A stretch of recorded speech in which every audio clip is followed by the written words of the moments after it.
Thank you. Thank you. I tweeted out a little bit earlier today. I lost count, but I think this is my 16th time at Finovate, first time on stage, though. As I think most of you know, that's because up until just recently, the only way to get on the Finovate stage was to do a 7-minute demo of a cool product. I don't have a cool product necessarily. I'll do a little bit of a demo. I'm going to take a little bit longer than 7 minutes, but I'm going to try to give you a little bit of perspective on kind of where we've been, where we are, and where I think we're heading in this fintech revolution. And you can't talk about the fintech revolution without talking about Finovate. First Finovate was in 2007. My first Finovate was spring 2011 here in Silicon Valley, actually up in San Francisco. So maybe I'm not quite the early adopter I thought I was, because I didn't come to the first couple. But Tiffany Montez and I were reminiscing yesterday that it was during that show that we both took our first Uber ride. And in those early shows, the big talk was really about disruption. Certainly Uber has been held out as a great example of something that disrupted a business, a taxi business, and it's been in the news lately. The value of taxi medallions in most of the major cities has absolutely plummeted to ride sharing like Uber and Lyft and others now, but Uber really being the pioneer.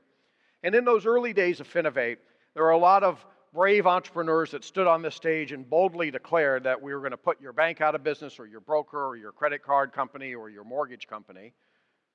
That sort of kind of happened, but yet we're still here. I saw the slide earlier, about 2/3 of the audience is bankers. I think that's actually great. That certainly was not the case in some of the earlier days. But when we think about disruption, the way I think about it, with apologies to William Gibson, it's like he says about the future, it's already here, it's just not widely distributed yet. I mean, clearly parts of the business have been disrupted. When we think about disruption, we think about the early stage companies, right? And the $70 billion that's been invested in these early stage companies over the last few years, many of them crossing the Finovate stage, and we've had quite a few fintech unicorns, that is, privately held companies valued at more than $1 billion, and quite a few of those cross the fintech stage as well. But I really think that's just the tip of the iceberg, because if we think about what's happening in fintech and innovation and disruption, it's not just those two kids in a garage that come up with a better idea. Look at the digital arms race that's happening now, fueled by some of the largest financial institutions. And look at the encroachment that's happening from outside the industry, from the major tech players, both in financial services and outside of financial services. You know, the major platforms like Google and Amazon and Facebook and Apple. We've been talking about that the last couple of days. That's going to continue. They're all in financial services now. They're all disrupting it, even if it doesn't necessarily feel like it, because we still have banks, we still have branches, we still have bankers. And that'll be the case for as far as I can see into the future, which probably isn't very far. But that's kind of beside the point. I also think about it in terms of the business model. Most of what we've seen so far has really been focused on the experience level. Putting tablets in the hands of our advisors, improving our website, adding a mobile app and increasing the capability and being mobile first and mobile only and all of those great buzzwords. But we're really just getting started at the layer beneath that, the tactical level, where things like APIs and process reengineering and straight-through processing and all of these things that really form the connective tissue between those experiences and our deep core systems, we're still pretty early in those stages, and we're really early in the most strategic, the deepest stage, where things like distributed ledger technologies and blockchain, like Bettina talked about earlier today, could fundamentally change not only just a little bit different look and feel for what we've always done, but fundamentally different business models and different experiences. And we talk about this word disintermediation, and we often misuse that word. We mean it when we mean we've been cannibalized because we launched a new product or we've lost market share. But the root of the word is intermediary, and that's exactly what we were for so long as banks. We're a trusted third party. Bettina talked about this in her talk this morning. But truly now, when we look at some of these technologies, it really does remove that and it creates a new kind of threat. McKinsey thinks about it in terms of time frames. Horizon 1, the kind of things that usually take place in 0 to 18 months, and it's about extending and defending our core business. And frankly, this is where most of the traditional financial players have been focusing their time and energy around how do we extend and defend the stuff that we've already been doing for a long time. If we look out maybe 18 to 36 months, McKinsey calls that Horizon 2, and that's where we're building emerging businesses. How do we invest in things that maybe aren't exactly what we're doing today, but it's going to be important to our future? But you can't get there unless you actually spend a little bit of time thinking about Horizon 3. This is where we're creating viable options for ourselves. And this is what I think we need to pay a little bit more attention to for the bankers in the room. We think of our business cycle, and we all envision that bell curve where we have a launch period, a period of growth, and a little bit of middle, and eventually it declines. But it's not so simple. It doesn't look like a roller coaster. It actually has what Jeffrey Moore calls the infinitely elastic middle. And that's where we are. We've been in this infinitely elastic middle, certainly during all of my career, and I would argue anybody in this room. We really haven't had a growth category since home equity in the 1980s. So we're going to have to think about innovation through a couple of different lenses, and that's what I want to talk about today. So these things that we talk about kind of match up these time horizons. We're still talking about the branch of the future. We had a great debate this morning. Some of the analysts that I read voraciously, some interesting debates about that. We know that the branch of the future looks a little bit more modern. It has more technology. I heard an architect on stage not too long ago talk about, everybody asked me about the branch of the future, but no one asked me about the restaurant of the future or the beauty salon of the future. I think we already know what the branch of the future looks like. We're carrying it around in our pocket, and yet maybe not, because eventually that device probably runs its course too as we look at the rise of voice and AI and some of these other things where, and increasingly it's already happening, banking is being embedded into experiences, and it's not this third-party thing that we go through to make something happen any longer. And we can talk about Uber as another great example of that, the payment experience about Uber, which is the best kind of payment experience. It's non-existent. There isn't a payment experience. So the fundamental question that we had to deal with 10, 11 years ago during the early days of Finovate was, is fintech for real? Is it really going to cause major change in our industry? And I think that's become fairly well settled and fairly well accepted. Yes. I would say maybe 5 or 6 years ago, the argument started to shift a little bit, particularly for the bankers. Do I need to do something about this? Do I need to pay attention, or are we different? Because we're fundamentally protected by some moats around our business, and regulatory and perceived, at least, barriers to entry and some of these things. So do I need to do something? I think that's been generally accepted at this point as yes, I need to do something. And in a few minutes, I'm going to talk about where I think this is going next and how we're going to have to embrace some of these fundamental questions and what the next set of fundamental questions is. Because now in this stage of, yes, we need to do something, we've done an awful lot of putting digital lipstick on our analog pigs, right? We were a brick and mortar, pen and paper, handshake scale business that suddenly is digital and global. And just kind of sprinkling digital on top of all of those processes and policies and procedures doesn't really work all that well. And that's why we're getting some of the disruption that we're getting from some of the all-digital players. So APIs are nothing new. They've been around since the 1970s, but we're talking about them a lot more. I heard this word a lot, this acronym, yesterday and the day before. We were talking about how do we make our systems talk together, talk to one another more efficiently and more effectively.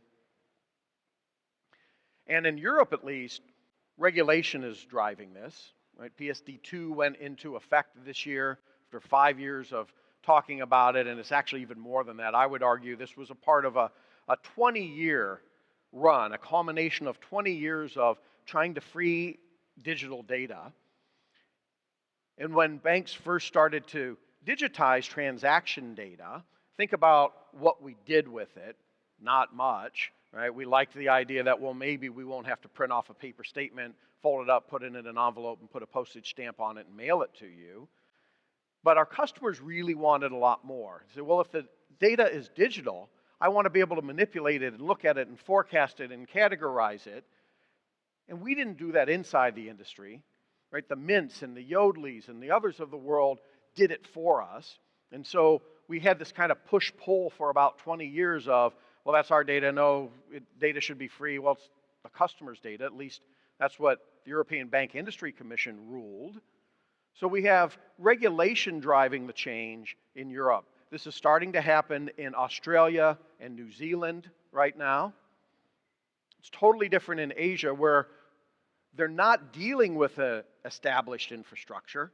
They actually went all around it and went directly to mobile and directly to e-commerce. And you've heard some of the stats that I won't repeat here about kind of e-commerce in China in particular. But this is not likely to happen in the United States. It's not going to be the regulations that are driving us through this change. It's really becoming much more of a market force. So this talk of open banking that we're still in the pretty early stages of, and the idea of thinking about this as a marketplace, we're still pretty early in that process as well. But if you buy this and you think this is a part of where the conversation is going and part of where our thinking needs to go, then we need to stop thinking of our systems and our branches and our processes as pipes to push out our product. And we need to start thinking about them as platforms. Platforms for sharing, platforms for creating, platforms for communicating, for connecting other kinds of applications and experiences. Now, some of the leading banks are already well into this, but it's certainly not mainstream in 2018. If I'm lucky enough to be on the Finovate stage 5 years from now, I think we'll look back at this and we'll see a lot of progress that's come along the way. But here's where I think we need to go from here, and whether you buy that or not, and whether it's open banking for you or not, I do think we've got to get serious about innovation. This is, I think, the fundamental question now, and it has a couple of questions underneath it about what does that mean. But if 10 years ago or so, it was about, is fintech for real? Will it cause real change? I think we've answered that. If 5 years ago or so, it was, do I need to do something about it? Yes, so we're doing something today.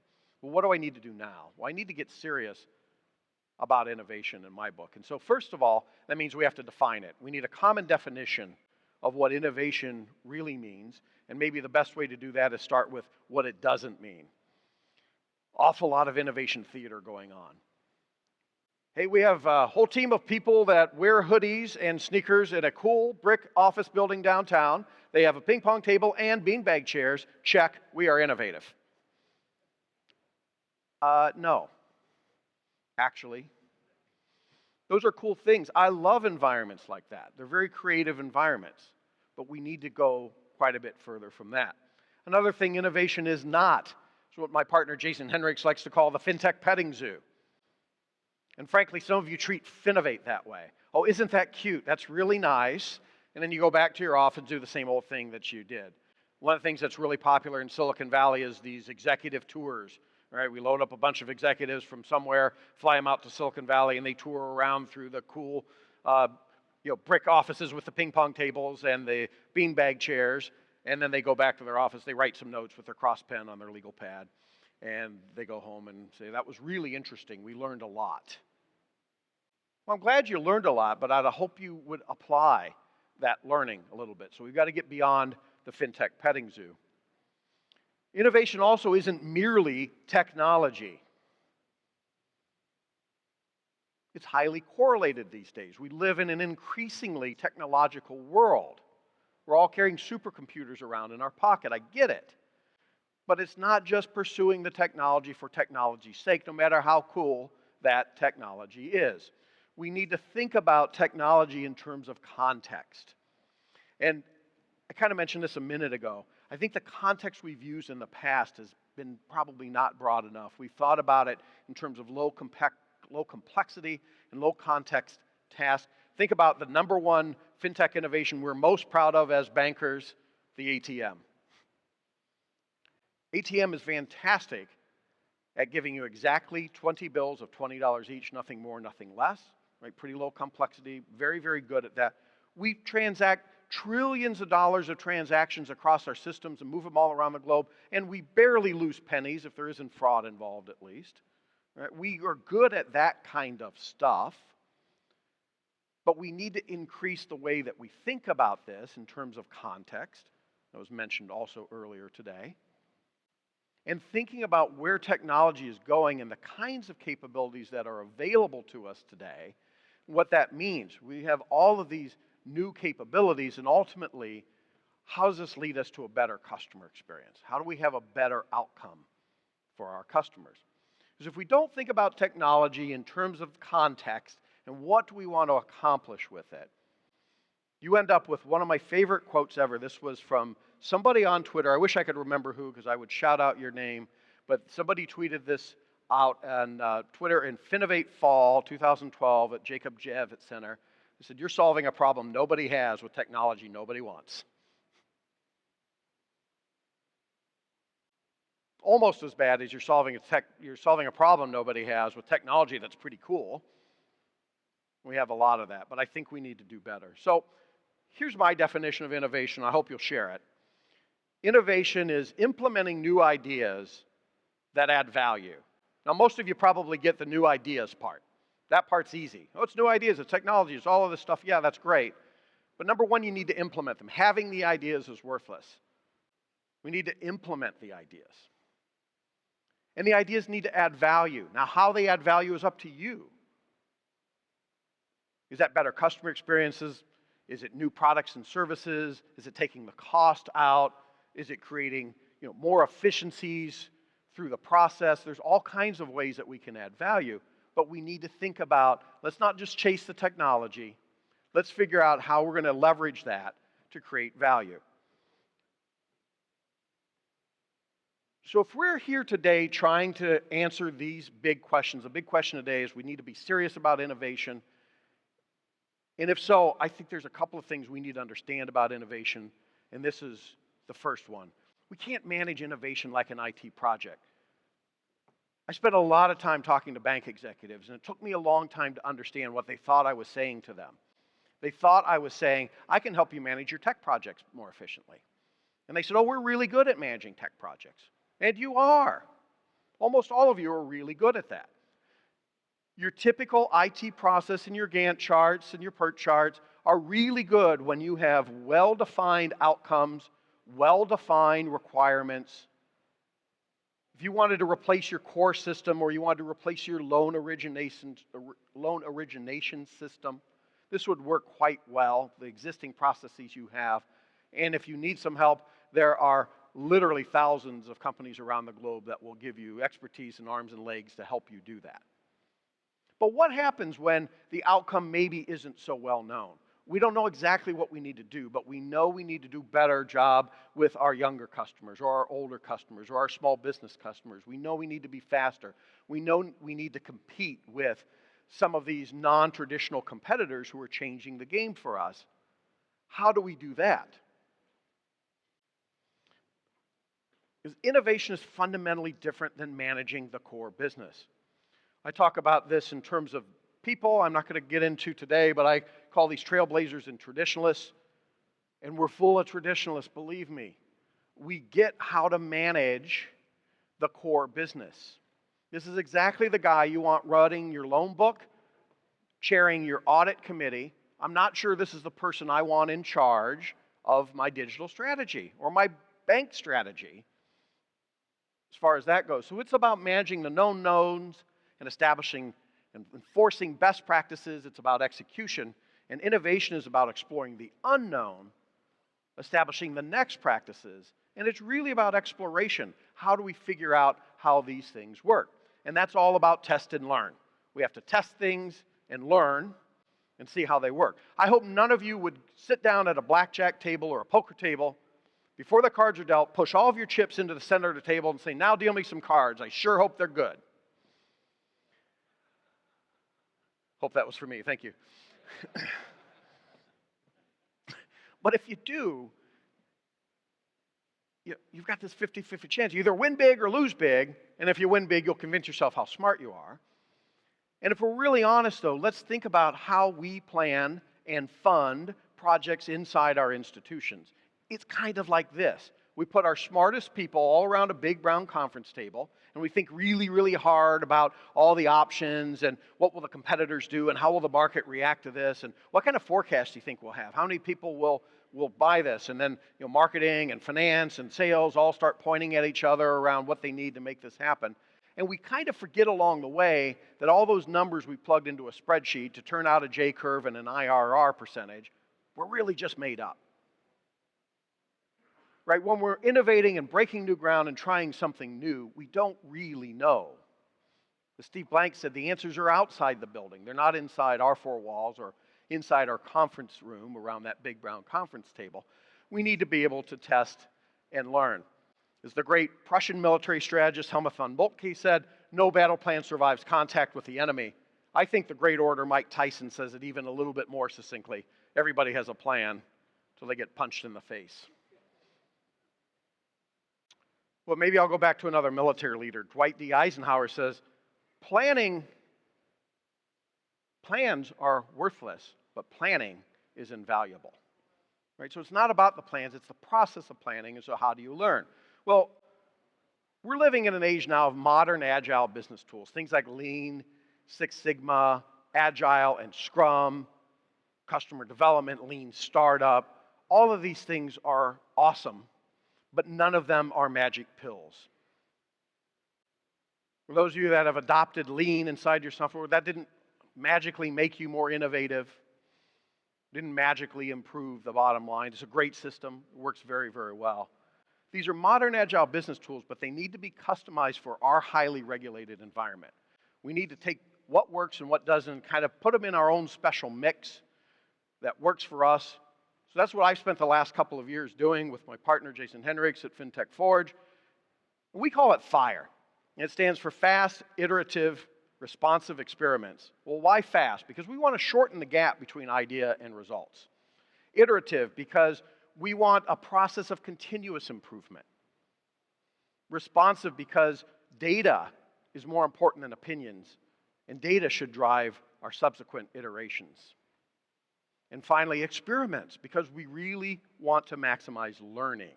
That's the whole idea of test and learn. We want to try new things. But as I said, we're in a highly regulated environment. How do we do that? So this isn't throw everything out, forget what the regulators say, don't worry about it, just try a whole bunch of new stuff. No. We need to manage innovation differently than we manage the core business. I believe every organization needs a declaration of innovation. Why are you doing this? What's the why? What's the outcome that we're seeking from all of this? And that starts with, well, where are you? Are you just getting engaged with the process? Oftentimes I hear, well, we have an innovation committee now. We just started it. Well, good. What have you done with that? Oh, we've met. We sent some people to Finovate. Okay. Well, maybe from there we start to put some emphasis on it. Well, let's actually give them some goals and some measurements, but they can't be the same ones that we use in our core business. And from there we start to get more effective. Oh, well, how do we get to ROI faster? How do we really turn innovation into something that adds value, right? Implementing new ideas that add value. Then eventually, once we get there, we start to think about efficiency. How do we do more of this? How do we tighten the iteration loops? How do we move faster? And one of the things that we also think about in this process is thinking about it as a portfolio, right? Innovation should be a portfolio, and just the way you would manage your own portfolio, oftentimes what we see is institutions want to start kind of expense. If I were managing my own portfolio, I'd think about eliminating my credit card debt and having positive cash flow, and then from there maybe building a little bit of savings. And banks and credit unions in the audience, you'll recognize this is your efficiency ratio. Right? You're already managing this. This is your extending and defending your core business. How do we use innovation to reduce our expenses and or improve our income? And I'll tell you, it's a whole lot more fun to increase your income. Can't cut your way to greatness. But if we're going to build a real portfolio beyond just kind of getting through the day-to-day and living out this infinitely elastic middle where we're growing in low to mid single digits, we're going to need to invest for some growth, right? We're going to need some growth in our portfolio. And if we're going to have growth in our portfolio, we're going to have to make some investments in the infrastructure. How do we get there? We can't just take what we're doing now and do more of it and do it faster, better, and get growth. We're going to have to invest. So what we see with institutions is this will grow and change over time. And this is a part of the Declaration of Innovation. How do we think about our portfolio? And so today, maybe it's a lot more focused on our expenses. But as we grow and we begin to put some efficiencies in place, maybe that mix begins to change. So part of your Declaration of Innovation, you should also think about how are you approaching this in terms of customers and markets and new versus existing? And you've probably seen something like this before, right? They call it the core innovation, the incremental innovation that improves, again, McKinsey would say extending and defending your core business. It improves the things that you're already doing today. But we want to think also part of our portfolio should look out a little bit more, things that are adjacent. Maybe it's new markets, maybe it's new customers, maybe it's both. And finally, we should have at least a little bit in our portfolio that's thinking really big. Some things that could fundamentally be transformational to what we're doing, the disruptive innovation. Now, as you move from lower left to upper right, it gets riskier. You're going to have more failure in the upper right than you will in the lower left. But here's the thing, the returns are higher too. So what we're seeing is a lot of institutions still playing it safe around the core stuff. Phrase I hear a lot is, well, we're fast followers, to which I usually say, well, you're half right. There's nothing fast about what you're doing, but you're definitely a follower. And there's nothing wrong with that strategy as long as you're reasonably fast. But if you're really slow, you've missed the growth curve opportunity. And now all you're doing is playing catch up. We have a deficit of innovation spending across the industry. But we've got to think big from time to time. As Orrin Harari said, the electric light did not come from the continuous improvement of the candle. Now, you need a declaration of innovation when you come to something like Finovate. Because if you don't, it's the equivalent of going to the grocery store starved with no shopping list. Yeah, give me a couple of blockchains, and have you got any fresh AI today? And oh yeah, throw a chatbot in the cart too. Right. I talked to quite a few bankers yesterday, asked what they were looking for, and a lot of people, well, we're just kind of here to see what's out there. That's fine. Right? You don't know what you don't know, and being able to expose yourself to some new ideas is great. But I hope all those people that said that to me yesterday are really not putting a whole lot of effort into signing contracts and doing a lot of due diligence until they have a chance to step back and really think about what they want to accomplish with this and what's in their Declaration of Innovation. Well, the last kind of concept I want to talk about here before maybe I take a couple of your questions before lunch. I want to talk about bank and fintech partnerships. As my friend Ron Shevlin likes to point out, they're really, no such thing, that word is overused, and banks don't draft partnership agreements, they draft vendor contracts. They seek to enforce them. And so again, 10, 11 years ago, 8, 9 years ago at Finovate, we kind of positioned the industry as this battle between the incumbents versus the insurgents. And if you bought that, naturally, your effort, your focus was on how do I make my castle walls thicker, how do I make the moat deeper, how do I strengthen the portcullis. But increasingly that has changed, and it is talking a lot more about partnership. By the way, I think this is a great name for a new series. I hope you'll watch it this spring on BBC. So now we hear, well, we need to partner, and all too often I hear, oh, yeah, we partner. We already do that. We have a couple of tech vendors, and we have a procurement department. We need to really rethink that too, right? If we want to have transformational change, we want to at least invest a little bit of our innovation portfolio in something that could make really big change. We're probably going to deal with those proverbial two kids in the garage, and asking them to sign an inch worth of your indemnification of your multi-million or multi-billion-dollar institution is probably not their idea of partnership. Now, it's interesting to think about the difference between banks and fintechs. You guys are wired differently. A bunch of executives last year surveyed by Capgemini They asked a number of fintechs, well, what's driving change? And they talked about emerging technologies. They asked the bank the same question. They thought it was regulatory initiatives. I guess that's true in Europe, right? PSD2 is kind of driving that, but I don't think that's what really causes change. So yes, you're wired differently. Bankers are from Mars and fintechs are from Venus. Yes, your technology needs to work together. Tab A has to fit into slot B. That's necessary, but it's insufficient. You also have to solve the culture, the cost, and the compliance of working together. The move fast and break things ethos of Silicon Valley doesn't work in our highly regulated environment. We need to build a culture that embraces the true meaning of innovation and manages it differently than the way we manage our core business. Because as Peter Drucker said, your culture will eat strategy for lunch. It doesn't matter what your strategy is. Your culture will either support it or it'll eat it for lunch. So in closing, I want to leave you with this thought. This is kind of the way it feels as we look into the future. There's this murky, foggy future down the path. And it's kind of on human nature, and particularly in bankers' human nature, to want to stop and wait for the fog to clear. We're not going to do anything. The prudent path is to stop right now, and once it clears up, then we'll go. Well, if you look far enough, it never really clears up, right? It's always foggy. And the thing is, if you take a few steps down the path, you can see a little bit further down the road. So I'll just leave you with this thought that the best way to predict the future is to create it. Thank you very much.